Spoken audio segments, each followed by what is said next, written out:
Hey guys, and welcome back. So I thought I'd do a wee update on the R33 coupe, which has been sitting in the driveway for probably the last 5 months since I did any work on it. So I got it in the shed. The 20E is coming out, and we're putting it in my mate's 25, well, R33 sedan, because he blew the 25DE up. So this motor's coming out, going in the 33 sedan. And what's happening with this car so far? Well, we put the front cut in.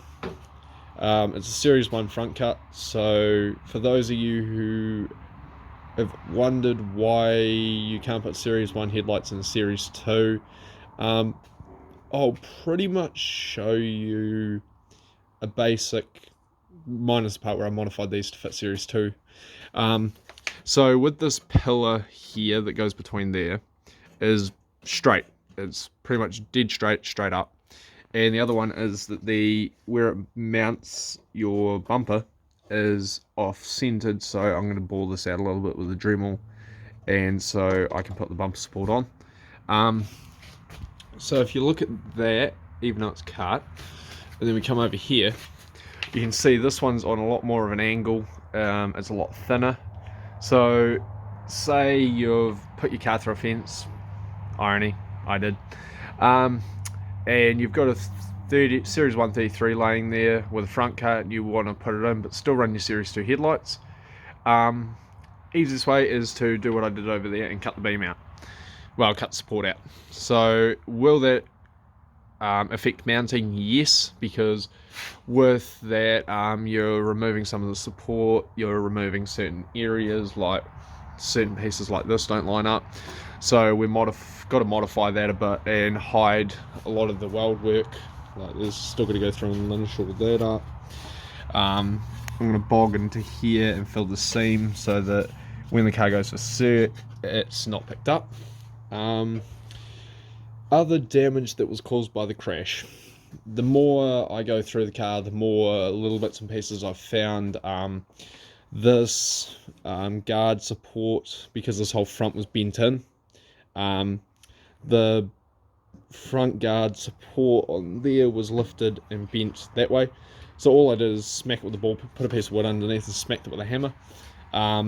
This is still, I don't know if you'll be able to see it, but it's still bent. So I've got a replacement. I'll probably grab it with a pair of vice grips and twist it a bit more to line it up properly. What else is there? Oh, I've got a weld, so it's torn the welds here for the, you'll be able to see a bit better now. It's torn all the welds there, so I'm going to spot weld those back on. Front end wise, strut towers are straight. There's no bends or bulges in the strut towers that shouldn't be there. There's a little one here that where it lifted, so we gently got that back in. Front arms, the only one I've replaced on it was the sway bar link here. Had snapped off, so I replaced that. There was no real front damage, even though the front of the car took most of the impact. Like, I don't know if you'll be able to see it, but it's still straight and everything's looking good. What else is there? Rear arms, I'm dropping the rear subframe out fully. I'll pull that one out and put all my 5-stud gear into the spare one in the 33 sedan. Yes, they do fit. While it's out, I'll paint it and I'll rebush the entire rear subframe. When I order the GK Tech Superlock kit, I'll drop all the front subframe out and I'll repaint, rebush everything in there, replace the sway bar with a brand new one. I'll probably go for a more race style, like a stiffer sway bar. What else will there be? Oh, the other one is I'll be blocking these. So you take these out, flip them, and you put metal blocks inside to stop when you're turning and drifting, they flex. So I'll do a video on that, and hopefully by then I'll get the computer going so I can edit in a clip from another video done by Adam LZ on the actual, you can see them flexing under load. So I'll edit that video into a future video. We've pulled the entire front loom assembly out. There's certain things I've got to fix, like the headlight wiring the sheep got into, so I've got to rewire that for the HID kit. What else is there? We're going to sand and repaint the entire engine bay, so I've got to pull the brake booster out, got to pull fuel lines back, got to go right through pretty much and prep the engine bay for paint. Colour wise, being the car's going blue again, the engine bay I've gone with burnt copper black, so it's a black with a copper metallic through it. Looks really nice. So hopefully, because I thought about painting the engine bay blue, but I didn't want to go blue car, blue engine bay, so I went blue car, black engine bay, and it sort of sets it off a bit better. Wheel wise, I'll probably go with either, I've got 3 options I'm toying with at the moment: TBC DKs, TBC Jet 10s, and Wolves. So still toying around, still looking around at different options, because these aren't 4.5s, they're just 4s, and it'll be a bit different. Well, it won't be different. A lot of people run TBC Wolf reps, but it'll be different on a wide body 33 coupe, so you can sort of see how far out the rear wide body's sitting. What else was there? Oh, new rotors, so I'll be doing front and back new rotors all the way around. Nothing to do with these ones being stuffed, because it's sat outside for so long. It's more when I go for cert, I want absolutely everything. I'll take a list in, well, not a list, but all the receipts in. I'll have BC Golds in it by then, so everything will be there, and I pretty much want to get it certified for absolutely everything I can.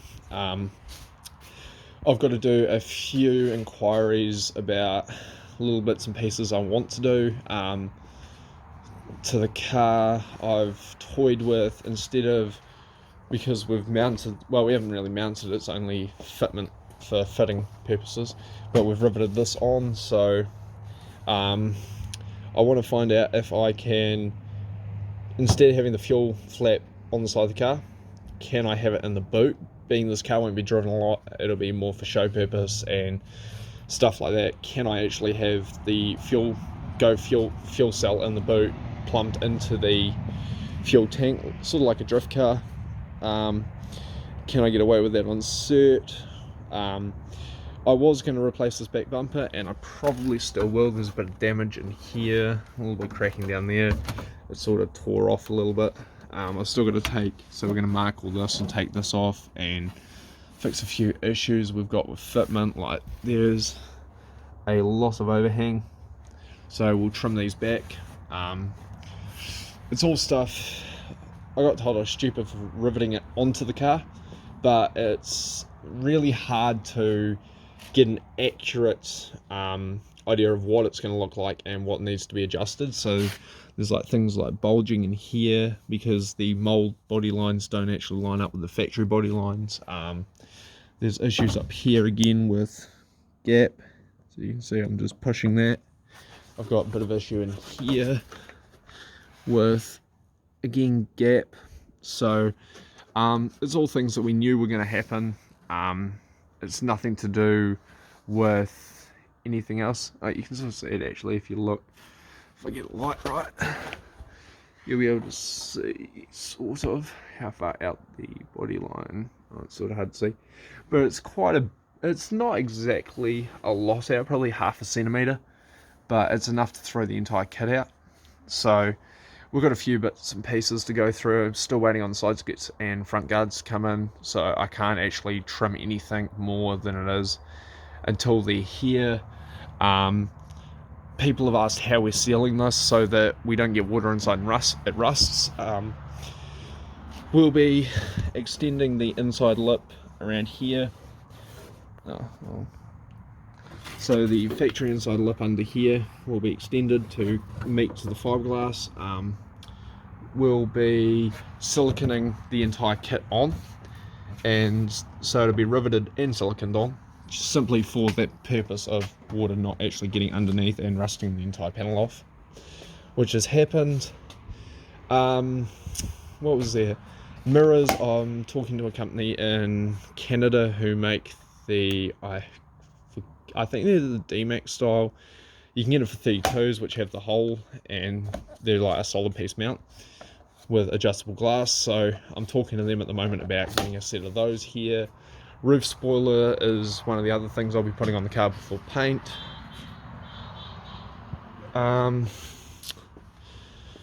What other bits and pieces are there? The 20D, I've ordered the oil pump and the main bearings. The oil pump gasket, I found some locally, well, within New Zealand, so the order from Japan, which keeps getting stuffed up, sent to wrong places, and that has been cancelled. I can't be bothered dealing with that. I've had 4 different kits go missing. So I've got the oil pump and gasket and the main connecting rod bearings coming. So pretty much as soon as they're here, the motor goes together, the covers sent off for paint, and hopefully by then the engine bay is painted, and it'll be a case of pull it out of my shed, put it on the ute, bring it over here, put it in the hole, and then start to connect everything up, put the intercooler kit in, and go through all that process. So we'll use the factory holes for the intercooler, because I talked to the certifier and he says as long as I stay within the factory allocated holes, which is quite good, they're actually still stamped in. But over here, some people bore in the side of here, which won't be happening. I'll be I've got a kit that goes through this hole up, and because I'm front facing, it'll just come up and in, and it won't affect my radiator positioning too much. I'm probably going to mock it up with the engine out to make sure I'm not going to hit the radiator and everything else. Otherwise I might just put a sneaky hole in here and do a good job of it. Now this is the other thing I want to delete. I want to remove this and link it back to itself, because apparently this is to do with pressure or something along those lines. I could be wrong, but it's a pain in the ass and it's ugly, and it's really annoying with the GDR bumper, because all you can actually see this. So whether I can adapt it to hide somewhere, or whether I can change things up a little bit so it's not so annoying. Oil filter relocation, we're sort of working on a few spots at the moment, so instead of it being up in there and annoying as hell to get to, well, it's not too bad, but generally you got a lot more stuff in this area. So we're toying with putting it over here. We're toying with doing what Adam LZ and his crew did and put it down here, and sort of have it sitting in this area. Again, it's sort of something I'll mock up when the motor's out and we've got the other motor in with the cooler and everything. So I'll probably bolt the kit on and do a test run and sort of tune the fitment and everything else, because I'd rather do the fitment myself than have a panel beater do it, simply because you pay so much for them to do it. So it's when it goes for paint, I'll take the kit off, the spoiler, the back bumper, front guard, side skirts, everything, get them to paint it, then paint the rear half of the car and the bonnet, and then I assemble it all again. So that sort of ties up this video. We've done, what other things have we done? Oh, we did AC, complete AC delete, so all the AC stuff's over there. So I've done that, completely gone. There is absolutely nothing left. I'm going to find out where this line goes, because I want to find out what it's actually for. Is it important? Because I wouldn't mind blanking that one off too, or relocating it. It obviously goes to the booster, so whether it's a brake line one, whether I can like sort of change it to come out of the engine bay.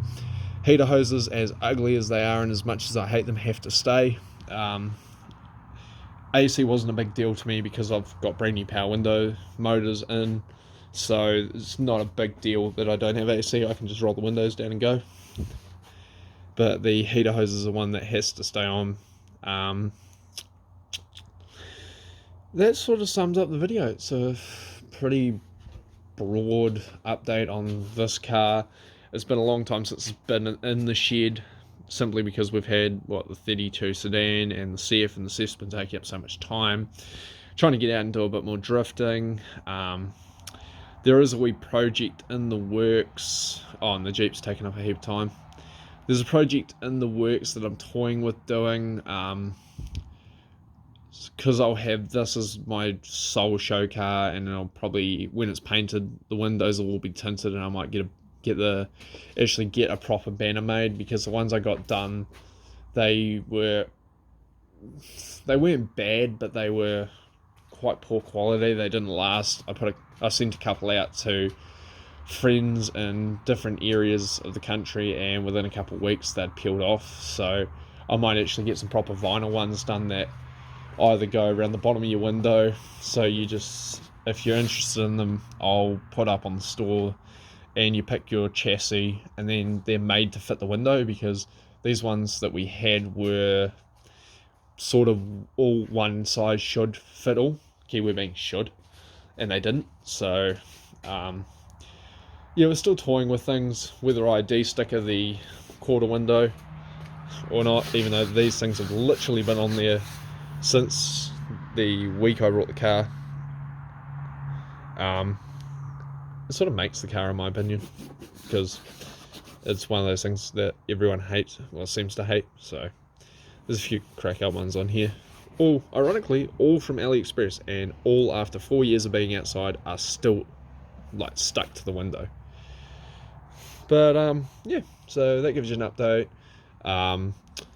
Interior wise, I'm going to keep it stock. Besides bucket seats and steering wheel, because the one in there's peeled, I'll do how to remove an airbag steering wheel, and how to stop your ABS light coming on once you've done it. There's a certain little trick that we've learned over the years on how to stop that. So the next few days I'll be doing videos on this. I'll probably set up a time lapse on the R33 coming out. I'll probably do a little bit of a video on prepping the engine bay for paint. Haven't decided whether I'm going to paint it or whether I'll pay someone to paint it, but it's still one of those things that it's like, do I paint it and save the money? Do I not paint it and get a proper job done? But hey, it is what it is. Got to save money where I can, but I think when it comes to paint and actually viewing a car that's going to be for viewing, it should be done professionally. But yeah, thanks for watching, guys. Like, subscribe, jump over the Instagram. There's stuff going up on there pretty much daily now. The Facebook's got a bit more popular now. The R2, for some reason, when I started the Instagram as a business account for some reason and linked it to the YouTube, it made its own Facebook. So for some reason, the R2, one's linked to the Instagram, one's not linked to the Instagram, and so the one with the Instagram gets a lot more of the posting, obviously for obvious reasons, because I post on one and it posts on the other. I'll be based off that one simply because I can start a store on it and start selling certain things. Like, I've got that full AC setup I'll list. I've got so much stuff I'm going through over the weekend that I'm just going to list up. All second-hand parts, NZ shipping pretty much goes between $1 and $30, depending on how big the item is, how much it weighs, and all that kind of stuff. 3D printed goods.